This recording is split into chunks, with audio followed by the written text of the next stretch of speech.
안녕하세요. 세계 종교 여섯 번째 시간. 오늘은 기독교 처음으로 배우는 날입니다.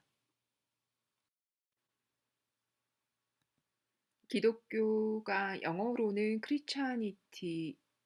그 안에 크라이스트라는 말도 있고 크리스찬이라는 말도 있는 거예요. 예수 그리스도 지저스 크라이스트에 의해서 창시된 종교라는 의견과 사도 바울에 의해서 창시된 종교라는 의견이 있습니다. 그런데 사도 바울에 의해서 창시된 종교라기보다는 예수 그리스도에 의해서 창시된 종교라는 쪽에 더 많은 사람들이 손을 들어주죠. 예수 자체가 자기가 이 종교를 창시했다라는 자의식도 없었고 그러한 의도도 없었죠. 본인 자체가 유대교 신자였어요. 그러니까 요르단 강에서 세례를 받았죠. 세례자 요한으로부터. 그러면서 유대교 신자가 되고 그때부터 굉장히 다른 삶을 살기 시작했어요. 그러니까 유대교를 그대로 수용하는 것이 아니라 유대교를 좀 더 완성하고 유대교에서 잘못된 점을 바로잡고 싶어 하는 의지는 있었어요. 그렇지만 이제 새로운 종교를 만들고자 하는 건 아니었던 거죠. 그럼에도 불구하고 예수 그리스도가 하나의 핵으로서 새로운 종교가 폭발적으로 발생하게 되었기 때문에 기독교를 예수 그리스도에 의해서 창시된 종교라고 보게 됩니다. 반면에 이제 사도 바울의 경우는 기독교의 최초의 교리를 만든 사람이라고 볼 수가 있죠. 완전히 새로운 종교가 아닌 기존의 유대교가 바탕이 됩니다. 그거는 예수의 의도이기도 했죠. 그리고 실제로 유대교와 기독교는 다른 점보다 같은 점이 더 많고요. 그리스도의 뜻, 크라이스트요. 그거는 메시아라는 뜻입니다. 메시아는 이제 구원자이겠죠. 메시아가 유대인에게도 메시아가 있지만 둘의 개념이 좀 달라요. 메시아가 이제 신이 선택한 유대교의 경우는 신이 선택한 지도자고 그 지도자가 홀리랜드, 성스러운 땅으로 인도해주는 지도자인 셈인데요. 조금 다르죠. 이제 기독교에서의 메시아와는 조금 다른데 기름 부음의 그리스도에서 비롯된 어원이라고 합니다. 크리스찬니티의 어원은 크리스티아노스, 그리스도를 따르는 사람들. 그러니까 크리스찬니티의 크리스찬이라는 말이 있잖아요. 크리스찬이 그리스도를 따르는 사람들이고 이 사람들이 에클레시아, 교회를 이루고 살죠. 기독교는 예수의 삶과 가르침을 자신의 삶 속에서 가장 의미 있는 것으로 고백하는 사람들의 종교적 경험의 총체라고 일컬을 수 있다. 그래서 그리스도인들은 예수를 닮으려고 하고 예수처럼 살려고 하죠. 현재 신도수가 가장 많은 종교입니다. 세계 인구의 3분의 1, 그리고 남한 인구의 3분의 1입니다. 가장 중요한 기독교의 믿음은 뭔 것 같으세요? 가장 중요한 믿음. 네, 바로 삼위일체와 부활 교리입니다.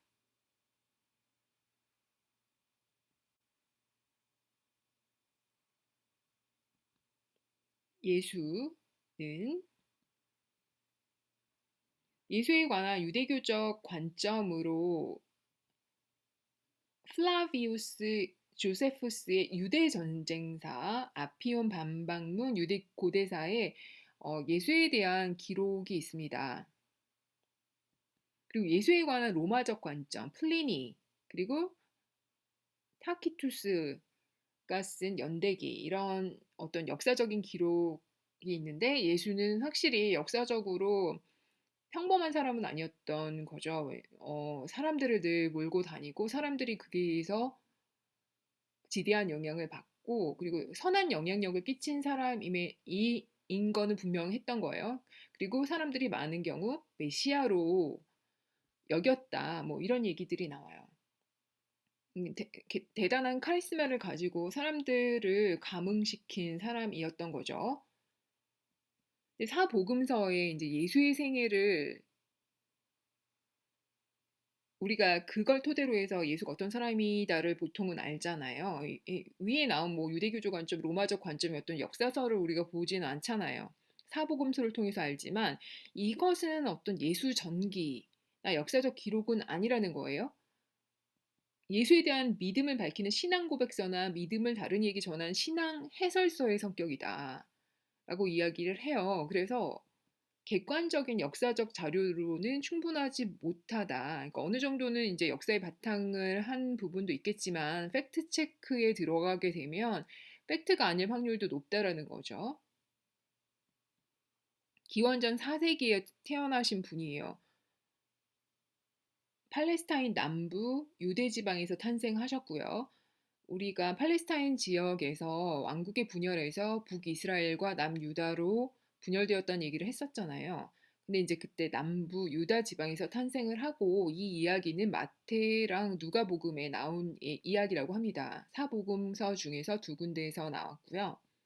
생애의 대부분은 팔레스타인 북부 지역인 갈릴리에서 보냈다고 합니다. 태어나긴 남부에서 태어났는데 활동은 북부에서 하신 거고 이거는 이제 사복음서의 공통적인 내용이라고 합니다. 예수 인생의 프레임워크를 구조를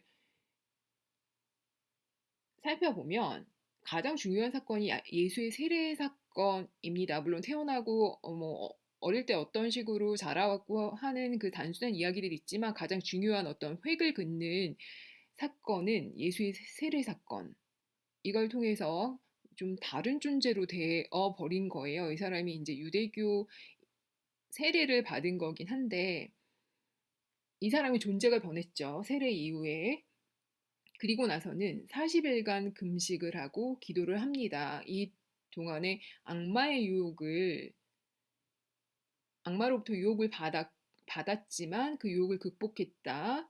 뭐 이런, 그러면서 인간적인 어떤 번뇌 이런 것들에 대한 고민과 그리고 기도, 아버지 하느님에 대한 기도, 뭐 이런 것들 내용이 나오죠. 그 다음에 이런 40일을 거치고 나서 3년 동안 본격적인 활동을 합니다. 이 3년 동안 본격적인 활동들은 이제 사복음서에 나오는 내용들이죠. 사람들의 마음을 감흥을 시키고, 그리고 뭐 병을 낫게 하고, 그리고 선행을 하고, 그리고 비판도 하고 때로는 뭐 이런 내용들이 쭉 나오죠. 그러다가 이제 예루살렘에 입성하게 됩니다. 예루살렘에 그 중요한 템플이 있죠. 템플에 입성하게 되고 굉장히 빠른 속도로 기소와 재판이 이루어집니다. 그러니까 정치범으로 몰리게 된 거예요. 뭐 일종의 선동가 뭐 이런 식으로. 그래서 로마 체제를 흔드는 뭐 그런 사람이 된 건지 어쨌든 기소와 재판을 받게 되고 십자가형으로 돌아가시게 된 다음에 3일 만에 부활하고 그 이후에 승천까지. 네, 이게 그 전체적인 생애 구조인 거죠. 삼위일체와 부활이 교회에 대해서 알아보죠. 그러니까 예수가 돌아가신 다음에 30년경, 그러니까 30년 CE에 예루살렘에는 좀 다양한 형태의 교회가 생겼다고 합니다. 그러니까 히브리어를 사용하는 교회가 있는데요. 예수 제자 베드로, 요한, 그리고 예수 동생 야고보의 지도하에 유대교 전통을 지키던 교회였다고 합니다. 반면에 그리스어를 사용하던 교회가 있었어요. 근데 예수를 통해서 유대교의 율법은 폐기되었다고 주장하죠. 그러니까 더 이상 유대교가 아닌 거예요. 사도행전에 등장하는 교회고요. 사도 바울도 이런 형태의 교회에 속해 있고, 그리고 이런 형태의 교회를 만들었다고 합니다. 이 중에서 진보파 디아스포라 유대인 교회에 속했던 스테파노가 순교하는 일이 있고, 이게 사도행전 6, 7장에 나와 있습니다. 신약성서상 처음으로 그리스도인들의 독립된 종교 단체가 등장한 것은 소아시아 안티오크였고요. 사도행전 11장 26절에 나오고요. 기독교가 국교로 공인된 최초의 국가는 에데사, 시리아 근처에 있는 에데사라는 국가에서 기독교가 국교로 최초로 공인되었다고 하고요. 로마 시대의 교회도 언어에 따라서 그리고 지역에 따라서 좀 분류가 될 수 있는데요. 로마 지역은 라틴어를 쓰는 교회고요. 콘스탄티노플은 그리스어를 사용하고요. 그리고 에데사는 여전히 시리아니까 네, 시리아 주변에 그 편한 언어를 쓰겠죠.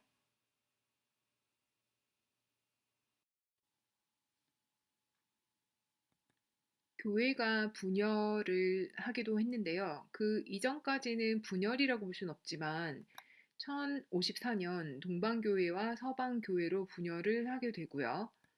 종교개혁 시기에 구교와 신교로 분열을 하게 됩니다. 그래서 현재 분열 상태의 기독교라고 본다면 로마 카톨릭, 동방정교회, 프로테스탄티즘, 개신교 이렇게 세 가지로 나누죠. 우리가 보통 흔히 일반 사람들이 착각하는 게 기독교 이퀄 개신교라고 생각을 하는데 기독교 이퀄 프로테스탄티즘이라고 생각하는데 현재 기독교는 로만 카톨리시즘, 이스턴 오솔독스, 프로테스탄티즘 이 세 가지로 나뉜 상태로 우리가 기독교를 관찰할 수 있습니다.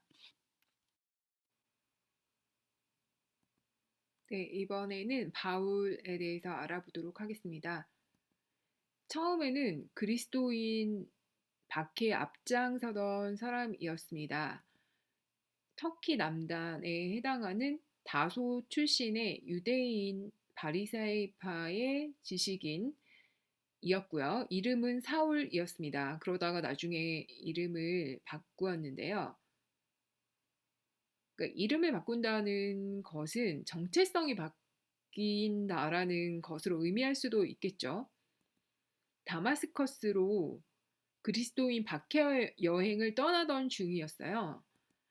근데 이 사울이 회심을 하게 됐어요. 그러니까 회심을 하면 그만큼 그 사람의 정체성이 급변하게 되는데요. 그래서 이름을 바꾸고요. 회심의 계기가 다마스커스로 가는 동안에 사울아, 사울아, 내가 어찌하여 나를 핍박하느냐라는 소리를 들었어요. 그래서 누구냐고 했더니 나는 내가 핍박하는 예수다라고 답이 왔어요. 그리고 나서는 3일 동안 앞을 못 보고 식음을 전폐하게 되는 그런 일을 겪게 됐어요. 그리고 나서는 이 사람이 정말 예수가 그리스도구나, 예수가 메시아구나라는 것을 깨닫게 됐습니다. 그리스도교 신자가 됐어요. 세례를 한 다음에 유대교 회당마다 다 전했어요. 예수는 하느님의 아들이다. 그리고 예수는 그리스도 너희가 기다리던 메시아다라고 전했습니다. 그래서 초기에는 디아스포라 유대인을 상대로 전도를 했어요. 그러다가 전도 대상을 바꿨어요. 비유대인, 이방인, 젠타일을 위한 사도라고 자처하고 유대인에 국한하지 않고 유대인 아닌 그 거의 모든 이방인들을 대상으로 전도를 하기 위해서 지중해 연안으로 3차에 걸친 전도 여행을 떠납니다. 가는 곳마다 교회를 세우고 교회에 문안을 하고 그리고 교훈의 편지, 그 유명한 편지들을 썼죠. 이렇게 신약성서가 개신교 번역과 가톨릭 번역에서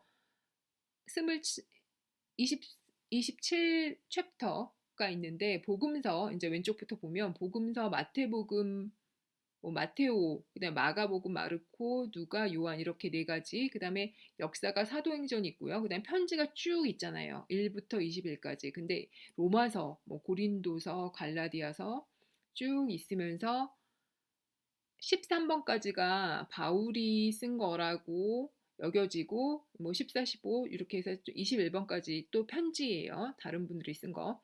그리고 신비적 환상은 요한계시록, 요한복시록 뭐 이렇게. 그러니까 이 약간 제목이 다른 게 개신교가 쓰는 용어랑 가톨릭이 쓰는 용어가 좀 다른 거예요.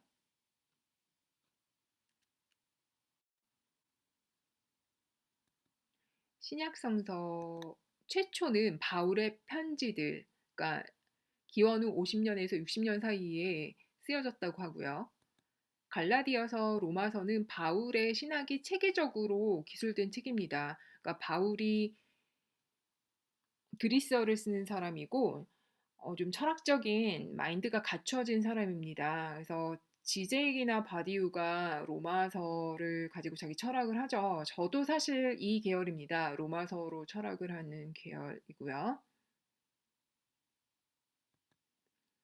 70년 CE에 2차 성전 파괴가 되었죠. 그 이후에 비로소 예수 행적을 기록하고자 하는 움직임이 생겼습니다. 그래서 마르코 복음, 그리고 마가복음이 처음으로 사복음서 중에서 처음 생겼고요. 유대교하고 굉장히 유사하죠. 성전 파괴 이후에 90년에 야브네 학파에 의해서 히브리 성서가 정해진 거랑 굉장히 많이 비슷하죠.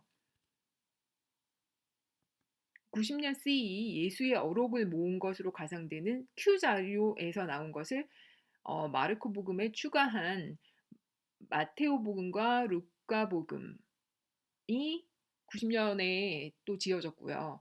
이 공관복음, 시놉틱 가스펠이 요 세 가지 가스펠이에요. 그러니까 마르코, 마테오, 루카 복음 요 세 가지고요. 100년쯤에 나온 요한복음은 공관복음에 해당하지 않습니다. 사대복음은 역사적 객관성에서는 좀 부족할 수 있고요. 사도행전은 초대교회의 이야기가 주를 이루고 루카복음의 속편으로 알려졌다. 그러니까 루카복음 저자랑 동일하다라고 이렇게 알려져 있고요. 이상의 모든 것은 통용 그리스어, 코니 그릭으로 쓰여졌다고 합니다. 그러니까 정통 그리스어라기보다는 헬레니즘 시대에 그러니까 기존의 영토에서 그러니까 그리스어의 영향이 위에 덮여졌다고 했잖아요. 그래서 독특한 문화 현상이 생겼다고 했을 때 그때 공용어가 헬레니즘 시대의 공용어가 요 통용 그리스어 코니 그릭 그러니까 단순한 그런 그리스어가 됐다고 했고 이런 것들로 쓰여졌다고 합니다. 4세기경에 27권으로 정리되어 정해진 거예요. 캐논으로.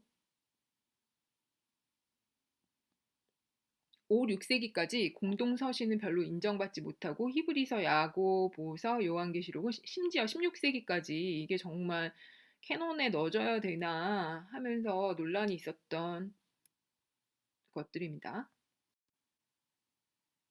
원시 기독교가 성립되는 과정을 보면 바울 서신이 50에서 60년경에 쓰여졌어요. 최초로 쓰여진 건데 신약 성서 중에서는요. 역사적 예수에 대한 언급이 없어요. 별로 중요하지 않아요. 바울에게는 철학자 바울에게는 초역사적인 그리스도의 모습, 그리스도의 본질, 그리스도의 성격, 실체 이런 것들이 중요하지 역사적 예수, 구체적인 예수가 중요한 건 아니에요. 그러니까 마르코 복음 70년에는 역사적인 예수의 구체적인 모습이 이제 등장하기 시작해요. 이게 역사적인 팩트라기보다는 역사상에서 구체적으로 살아 숨쉬는 인간 예수의 모습이 등장하기 시작했다는 얘기예요. 근데 바울 서신에 나왔던 예수는 굉장히 추상적인 어떤 언어화된 그런 예수라는 얘기였던 거고요. 사도행전에 1장부터 9장 31절까지는 예루살렘을 중심으로 한 유대 기독교적 시기가 묘사되어 있어요. 사도행전이 주로 교회 얘기라고 했었잖아요. 예루살렘 중심으로 하는 유대교 전통을 따르던 시기.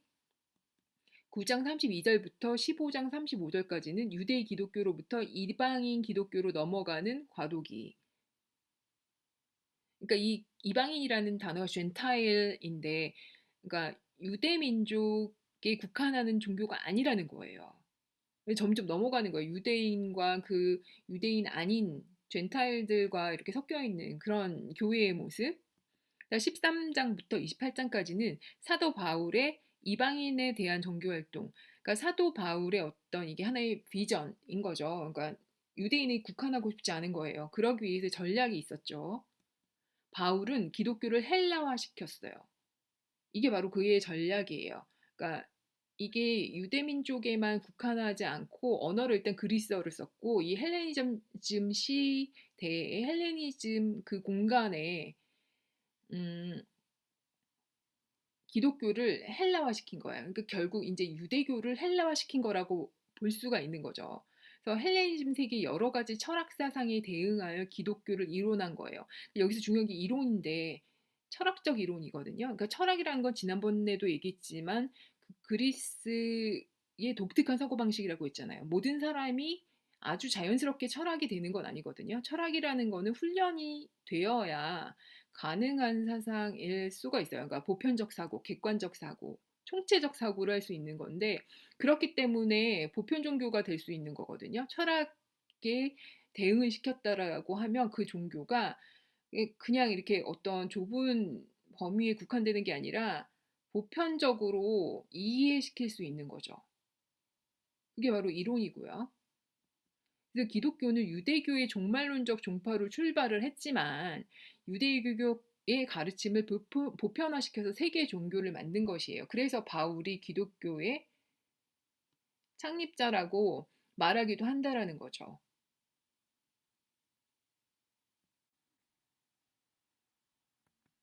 로마 제국의 기독교 박해가 있었습니다. 그러니까 로마 제국과 헬라 문화는 기독교라는 새로운 종교의 전파 물대이자 통로였죠. 로마 제국은 초기에는 기독교에 별 관심이 없었어요. 그래서 뭘 하든 그냥 방관하고 유대교에 그냥 한 종파로 여겨서 그냥 똑같은 거 아니냐라고 생각을 했죠. 그리고 실제로 그런 면도 있었고요. 51년 클라디우스 황제가 크레스투스 폭동을 일으킨 유대인을 로마시에서 추방하였다고 합니다. 실제로 이때는 기독교인인 유대인이었는데 좀 문제가 많은 거죠. 폭동을 일으켰으니까요. 64년 네로의 박해가 좀 극심하게 일어났는데 기독교인들이 방화를 했대요. 그래서 미움을 산 거죠. 이후 2세기까지는 종교적인 이유로 기독교인을 의도적으로 색출하지는 않았던 거예요. 그렇지만 뭐 기독교이라는 게 우연히 발각이 되면 그때는 이제 박해를 했어요. 별로 기독교인에 대한 이미지가 좋지는 않았으니까. 149년에 로마 황제 데시우스는 로마의 옛 신들에 대한 숭배를 의무화한 거예요. 그러니까 그리스 로마 신화에 나오는 신들에 대한 숭배를 의무화해서 그 로마 신들에 대한 고백을 하는 컨페서와 배교자로 나누었다고 했으니까 배교자를 박해를 했겠죠. 202년 로마 황제 septimus 세베루스의 종교 정책이 무엇이었냐면은 태양 숭배를 강조했대요. 그러면은 유대인들과 기독교인들이 좋아할 수가 없죠. 태양 숭배를 이들의 신은 하느님인데. 그래서 기독교나 유대교로 개종한 사람들도 사형시키기도 했고 4세기 초에 디오클레티안 치하에서 가장 극심한 박해가 있었다고 합니다. 303년이었는데 기독교 신자들을 공직으로부터 파면시키고 기독교 건물과 서적을 파괴했습니다. 유대교가 홀로코스트 직전에 당했던 그런 사회적 왕따랑 비슷하네요. 순교자 저스티누스가 좀 유명하죠.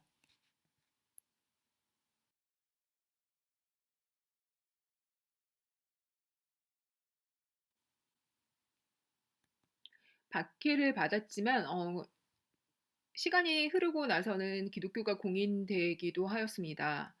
311년 로마 제국이 사분열이 되었는데요. 4명의 황제가 있었어요. 리키니우스, 막시미누스, 라이어, 콘스탄틴, 막센티우스. 이 중에서 여러분 익숙한 이름 있죠.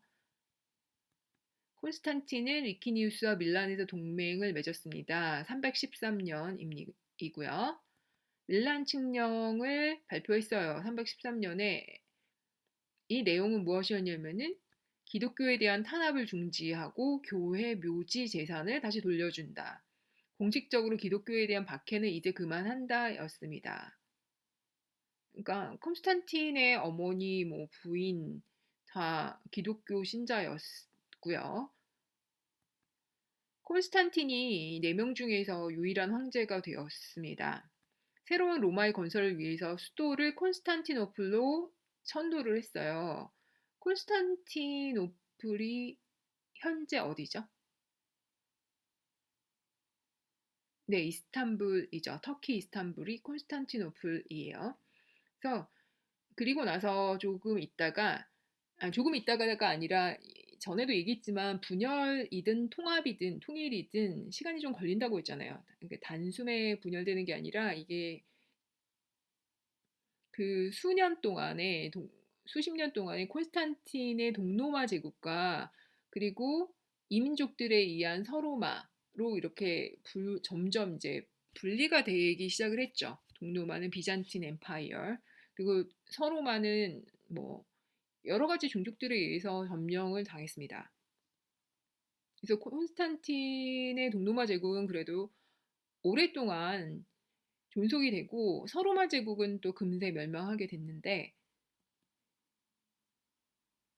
콘스탄틴을 찬양한 어용 신학자도 있었어요. 유세비우스라는 사람. 도나티즘이라는 이제 일종의 이제 이단 취급 당하던 교회가 있었는데 부패한 교회 현실을 비판했어요. 아, 너네 어용이나 하고 콘스탄틴을 찬양하고 그러냐, 그러면서 자기들만이 진정한 교회라고 주장했던 도나티즘이 있었어요. 근데 이단 취급을 당했다고 하고요. 테오도시우스 황제는 드디어 그리스도교를 로마 제국의 공식 종교로 선언을 하였습니다. 수도원 운동이라는 현상이 있었어요. 콘스탄틴 이후에 제도화된 기독교에 대항한 운동입니다. 그러니까 이런 어떤 조직을 안 좋아하는 성향들의 사람들이 있죠. 뭐 예술가들 중에서도 조직을 별로 안 좋아하고 정치적인 거 안 좋아하고 하는 사람들이 있고, 그리고 정말 릴리저스한 종교적인 사람들도 제도를 안 좋아할 수도 있어요. 그러니까 나는 종교는 좋은데 교회가 싫다, 이런 사람들 있잖아요. 그래서 이 사람들은 고독을 선택한 사람이에요. 그러니까 제도 안에서 군중 속의 고독을 느끼느니 그냥 난 혼자 진정한 고독을 맛보겠다라고 하는, 그러니까 수도사가 영어로 멍크잖아요. 멍크가 헬라어로 고독이라는 뜻이래요. 그러니까 수도하는 사람들은 여러 사람들 앞에서 복작복작 거리면서 그렇게 지내기보다는 그냥 혼자 고독하게 나와 신과의 만남, 뭐 이런 걸 추구하는 사람들이 거겠죠. 수도원 운동은 홀로 거주하는 수도 생활에서 이제 또 공동 생활의 형태로 또 진화를 하게 됐어요. 세노비틱이라는 형태래요. 파코미우스라는 분이 완성한 수도원 형태인데요. 노동하고 예배예요. 노동기도 이렇게 된 거고, 또 일종의 은둔 생활이죠. 공동 생활을 할지언정 나름 은둔, 그리고 금욕주의 이런 성격을 가지고 있는 거예요. 근데 이때 이집트 사막에서 수도 생활 하시던 분들 계셨어요. 그러니까 이런 분들은 이제 홀로 하시는 분들이죠. 근데 이분들도 수도 생활하기 전에 수도원에서 그 단체 생활도 경험했던 분들이 많았다고 합니다. 그래서 이런 분들이 사막에서 사막 교부, 사막 교모 이런 분들이었어요. 그러니까 사막으로 몰려들었어요. 그런 데서 수도 생활을 하는 거죠. 고독하게. 금욕 생활을 하면서, 그리고 사회와 차단시켜서요. 알렉산드리아의 아타나시우스는 수도원 운동의 창시자로 알려진 성 안토니, 세인트 앤토니를 의 생애를 저수를 하였습니다. 여기서 성 안토니가 바로 이 그림에 있는 분이에요. 그림의 배경을 보면 사막이죠. 사막에서 수도 생활을 하던 분이고, 실제로 이 사막 교부, 사막 교모에 대한 이런 이콘들이 많이 남아 있습니다.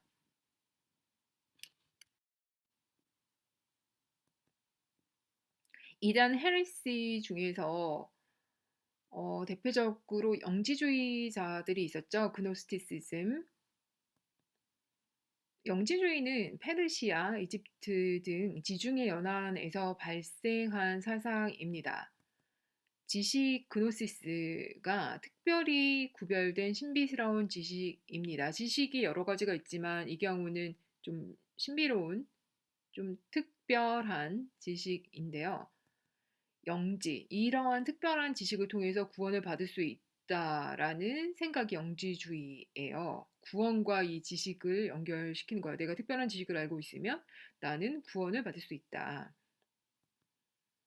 이 영지주의자들의 세계관은 바디 앤 소울로 나눠서, 그러니까 물질과 비물질로 나눠서, 물질과 정신으로 나눠서 물질은 악이고 정신은 선으로 대칭을 지었어요. 그게 짝을 지었어요. 그 지고의 존재는 영적인 세계만을 창조하고자 하였다. 그러니까 그 저속한 물질의 세계를 창조할 생각은 없었다. 근데 인간은 물질의 세계에 둘러싸여 있죠. 그죠? 온통 물질이죠.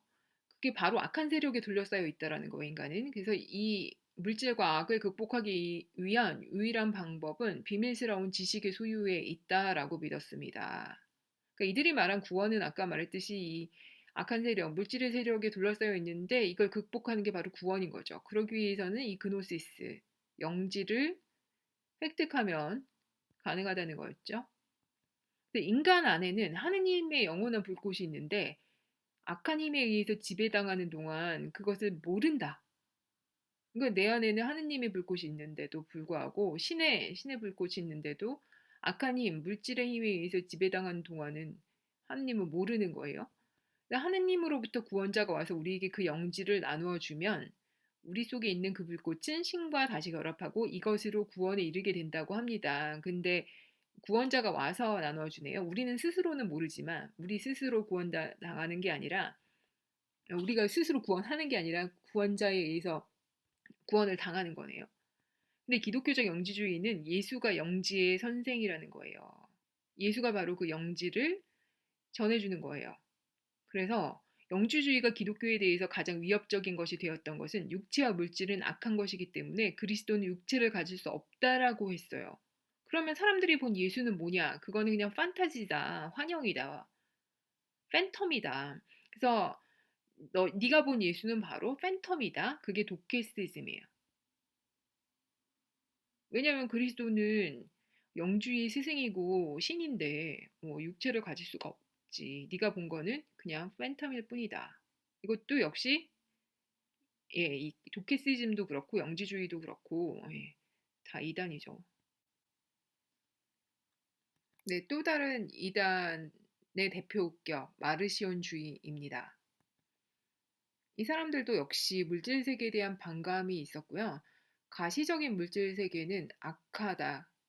예, 똑같죠. 근데 이 뒤가 좀 너무 막 나갔어요. 창조주도 악하거나 최소한 무지하다라고 얘기를 했습니다.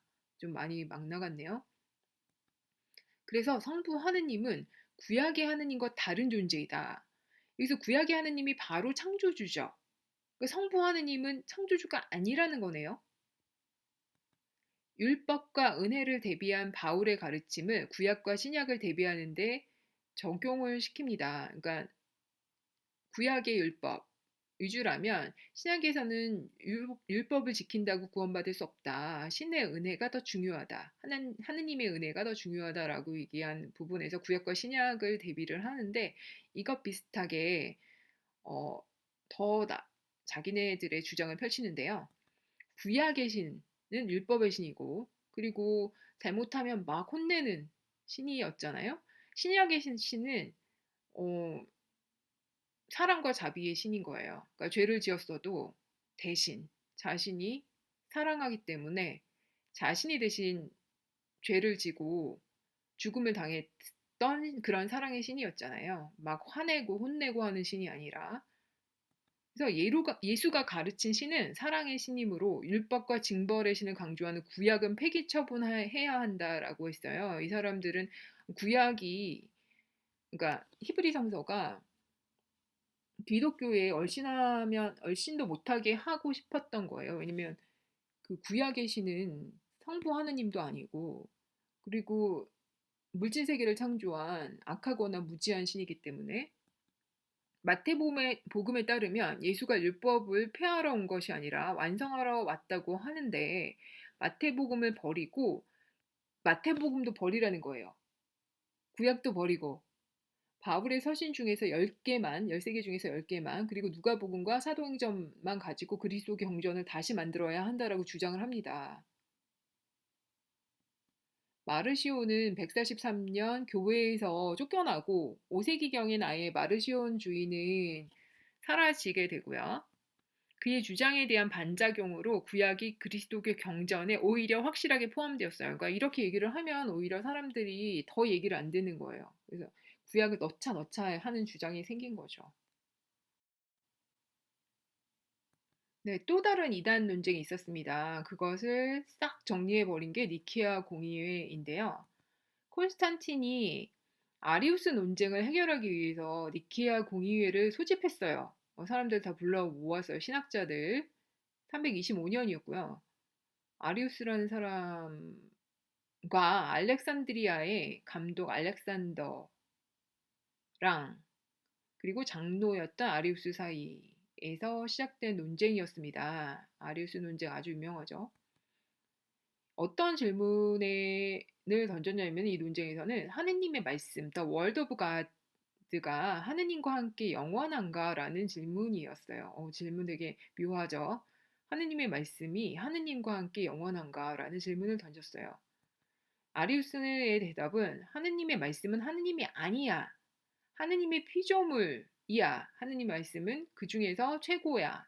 피조물 중에서는 하느님의 말씀이 최고다. 예수의 경우도 피조물이야. 근데 인간도 아니고 신도 아니야. 예, 이렇게 얘기했어요. 굉장히 자유로운 발언이죠. 창의적이고. 그런데 알렉산더는 아리우스가 말씀의 신성을 부인했다고 했어요. 그리고 예수의 신성까지도 부인했다고 얘기를 했어요. 아타나시우스가 이제 딱 신성인데, 새로운 다크호스인데, 이렇게 얘기했어요. 예수는 독생자로 태어났지 만들어지지 않았다라고 했어요. 그러니까 피조물 아니라는 거예요. 예수는 독생자로 태어났지만 만들어진 건 아니야. 피조물은 아니다. 그래서 따라서 아버지와 아들은 동일한 존재이다. 여기서 말한 아버지 하느님과 이 아들 예수는 동일한 존재이다. 그래서 우시우스, 이거 되게 유명한, 꼭 알아두어야 할 용어거든요. 호모 우시우스. 여기서 호모라는 건 이제 같다라는 얘기고, 우시 우시아라는 말 있죠. 우시아는 이제 본질, 실체 이런 건데, 같은 본질, 같은 실체를 가지고 있다라는 거예요. 그래서 예수나 아니면 예수의 아버지 하느님은 같다, 본질상. 이런 거고, 이 교리가 거의 기독교의 정통 교리로 자리 잡은 거죠. 이 니케아 공의회에서. 아리우스파는 이때 이단으로 정죄가 됐어요. 아리우스도 참 나름 되게 괜찮은 대답 아니었나요? 질문도 질문도 신박한 질문이었을 뿐만 아니라 이 답도, 하느님의 말씀이 피조물 맞다. 하느님이 아니잖아. 근데 가장 으뜸되는 피조물이고, 예수도 피조물인데 인간도 아니고 신도 아닌 제3의 존재다라고 했는데, 이제 이것 때문에 이단으로 정죄되고, 아타나시우스의 호모 우시아는 정통 교리로 받아들여진 것이에요. 니케아 신조가 정해졌어요. 381년에. 성자 혹은 말씀, 성자는 이제 예수죠. 예수나 말씀, 아까 말한 신의 말씀, 더 워드 오브 갓, 로고스가 피조물이거나 혹은 신성에 있어서 성부보다 떨어진다는 개념을 배격하는 데 있는 거죠.